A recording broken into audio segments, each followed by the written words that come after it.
खोलेंगे, आईएमटी के खोलेंगे। बड़ौदा चुनाव हारते ही आईएमटी गायब। हर वर्ग परेशान है।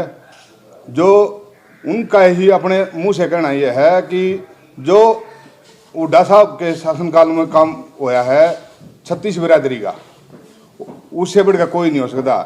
इन्होंने 9 साल में ऐसा कोई भी काम नहीं कराया है जो कि कहने लायक हो। सबसे पहले तो मैं सारे पत्रकारों को हाथ जोड़कर राम राम। आज प्रेस कॉन्फ्रेंस का मैंने उद्देश्य यह था, जो 7 जनवरी को बड़ौदा विधानसभा जन आक्रोश रैली के लिए मैं चौधरी भूपेंद्र सिंह हुड्डा व सबके प्रिय सांसद दीपेंद्र सिंह हुड्डा, हरियाणा के प्रदेश अध्यक्ष उदयभान जी बीजेपी की नीतियों के विरोध में जन आक्रोश रैली का संबोधित करेंगे। इस दिन हमारे हजारों समर्थक रैली में पहुंचकर सफल बनाएंगे।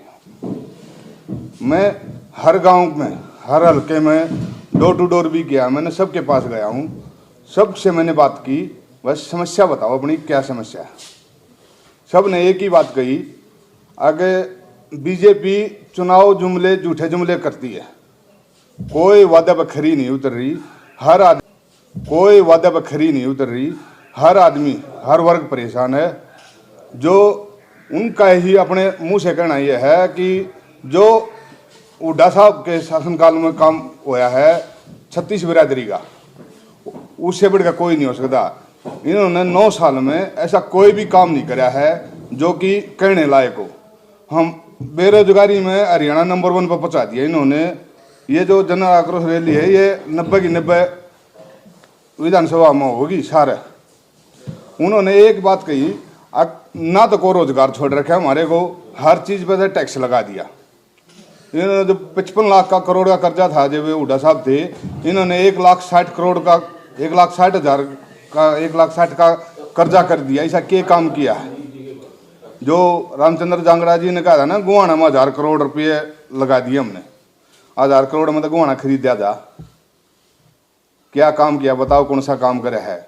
कॉलेज इन खोले ना, मेडिकल इन नए बनाए ना। जो हमारा खानपुर मेडिकल था, पीजीआई तो था, सोनपत जिले के भीतर था। कोई भी एक्सीडेंट हो जाए या कोई भी हादसा हो जाए, पहले तो जाओ सिविल हॉस्पिटल में, वहाँ से खानपुर जाओ, खानपुर वाले फिर रेफर कर देते हैं पीजीआई में। इतना मरीज मर लेता है। और जब पीजीआई नाम ही क्यों टेक किया, फिर सिविल हॉस्पिटल है टेक दो खानपुर पीजीआई का। जब उस टाइम पर जब शुरू में खोला, जब 6000 ओपीडी थी डेली की, अब 3000 भी नहीं रह रही। सारी मशीन दी ना, किसी को नौकरी दे रहे ना कुछ कर रहे। बेरोजगारी में इतना है, हरियाणा के 9 साल में 10 लाख बालक विदेश भाज गए अपनी जमीन बेच बेच के। कोई भी नौकरी काट लो, अगर मान लो आज 7 आदमी आई नौकरी, पीछे की नौकरी रही 7 में 4 आदमी बाहर के थे, 3 हरियाणा। क्यों भाई? हरियाणा पढ़ा लिखा नहीं है, स्कूल ने सरकारिया नहीं है, बंद करना पला करी है। कोई रिटायर हो जाए उसकी जगह दूसरा आदमी ज्वाइन नहीं करता। तो हर वर्ग परेशान हो रहा है। सबका कहना है 36 बिरादरी का नेता हुड्डा है, जो एक नज़र से सबका समान रूप से काम करता है। ये खाली बीजेपी वाले तो खाली जुमले कर रहे हैं, कुछ भी कार्रवाई नहीं कर रहे।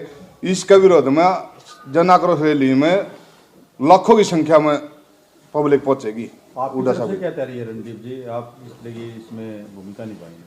हजारों की संख्या में मैं अपने समर्थक लेके जाऊंगा साथ में रैली के लिए। मलिक साहब, अभी हाल फिलहाल दुष्यंत चौटाला जी सोनीपत का दौरा किया था। हाँ। क्योंकि दुष्यंत चौटाला साहब की भी काफी एक्टिव है राजनीति में हरियाणा में। वो कह रहे थे कि सोनीपत रोहतक का छोटा भाई है और विकास के नजरिए से अगर हुड्डा साहब का कार्यकाल देखें तो कोई ऐसा काम नहीं किया है, जबकि रोहतक के लगता ही है और रोहतक का छोटा ही भाई है। उनको क्या कहना चाहिए?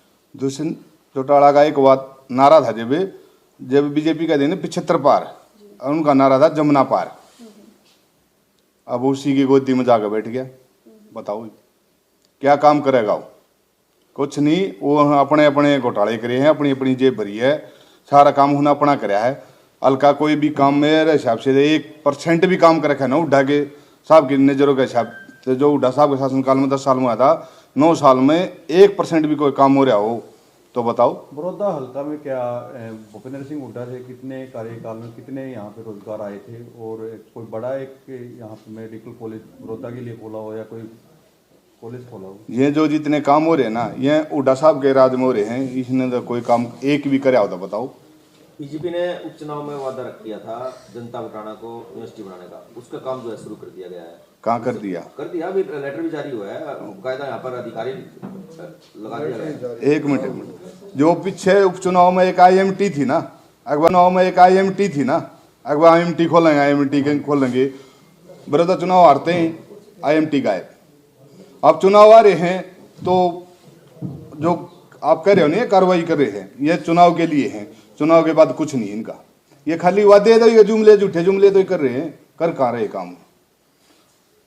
कोई भी सरकारी में एक कौशल योजना में कर दिया। अब सरकारी नौकरी कोई लग रहा है, ड्यूटी अपनी ईमानदारी से निभाओगा, उसकी तो जिम्मेवारी है। कौशल योजना वाला क्या हटा देंगे उसको? थाने में पुलिस नहीं छोड़ रखी, क्राइम में नंबर 1 पहुंचा दिया हरियाणा, नशे में नंबर 1 पहुंचा दिया हरियाणा। क्या कर रखा है इन्होंने? जा कहीं जाओ वहीं कौशल योजना वाले पाँव हैं। बताओ कौशल योजना क्यों भाई? सरकारी नौकरी हरियाणा में नहीं देनी चाहिए थी इन्हें। 2024 की पहली रैली होगी बड़ौदा की, तो क्या लगता है 2024 से शुरुआत हो जाएगी किसी चीज? यह तो शुरुआत बदलाव है की बार। जनता में देखना कितना बदलाव है, आगे आप सोच नहीं सकते हो। मैं तो ये कहता हूँ 90 में तो 90 एक भी नहीं आती इनकी बीजेपी की बार। एक भी सीट नहीं आएगी कहीं से भी। कहीं तो इन्होंने भी राजस्थान में वादा किया था 450 रुपया सिलेंडर, जो कि ऐसा गलत जी 500 का सिलेंडर दे थे, मना कर दिया। हमने तो कहे ही नहीं। तो चुनाव के बाद ये ऐसे ही कहेंगे, हमने तो कुछ कहा ही नहीं, वादा ही नहीं कराया। और हालांकि वीडियो सारी चीजें, सिलेंडर कैंसिल कर दिया, बुजुर्गों की पेंशन काट दी राजस्थान में।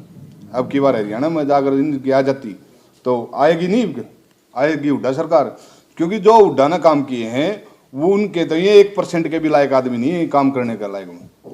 कहने को ये भी पोर्टल है, मैं पोर्टल में मैं खुद दौड़ रहा हूँ।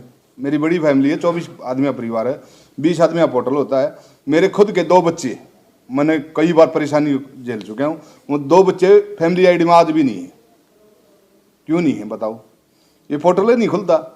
4-4 घंटे 5-5 घंटे दुकान पर जा लिया, वो कहे भाई OTP आगो, फोन ने ले धर दिया उनके आगे, कंप्यूटर वाला ने बिठा लिया, तू मेरा कर एक बार, इन्हें खोल के दिखा। कौन नहीं खुलते? आखिर में ये कहते पोर्टल बंद। ये हुड्डा सरकार ने पहले दे पोर्टल बंद करेगी, सबसे पहले दिया। जो विधायक की टिकट कांग्रेस में नहीं कटती, आप भी दावेदारी पेश कर रहे हो, इसको कहाँ देखते हो? देखो, मैं हूँ समाज सेवी, समाज सेवा का काम है। अगर हुड्डा साहब कोई जिम्मेवारी देंगे तो मैं को खरा पाऊंगा उस जिम्मेवारी को। अपनी तरफ से कोई भी कमी नहीं रहेगी। मलिक साहब, 2024 में कांग्रेस किन खास मुद्दों को लेकर चलेगी जिस कारण जो है जनता उन पर जो है विश्वास दिखा सके? हुड्डा साहब ने जो चालू स्कीम लगा रखी थी ना सारी, वो एक तो वो चालू करेंगे। 6000 रुपये पेंशन भी करेंगे बुजुर्गों की।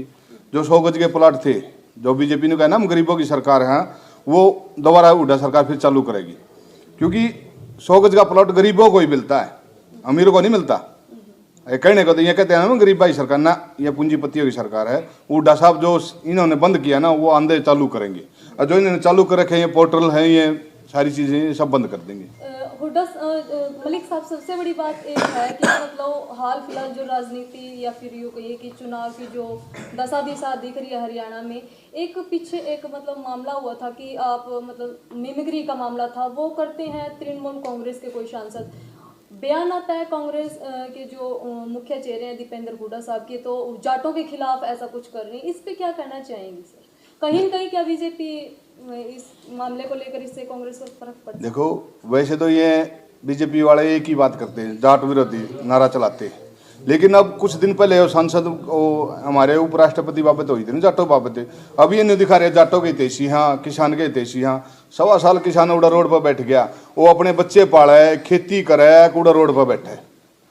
किसान के अगर हितैषी थे, अगर वो हमारे उपराष्ट्रपति जी थे, वो जाट थे, कोई दिक्कत नहीं है। लेकिन एक बात देखो ना, उस टाइम कित खुरे थे जब किसान 1.25 साल बैठ गए रोड पर। जब ना बोले वो, जब ना कही मैं जाट नेता हूं, मैं भी इनके साथ रहूंगा, जब ना कही उन्होंने यह बात। रैली मतलब अच्छी हो गई आपकी? लाखों की संख्या में आदमी पहुंचेंगे रैली में।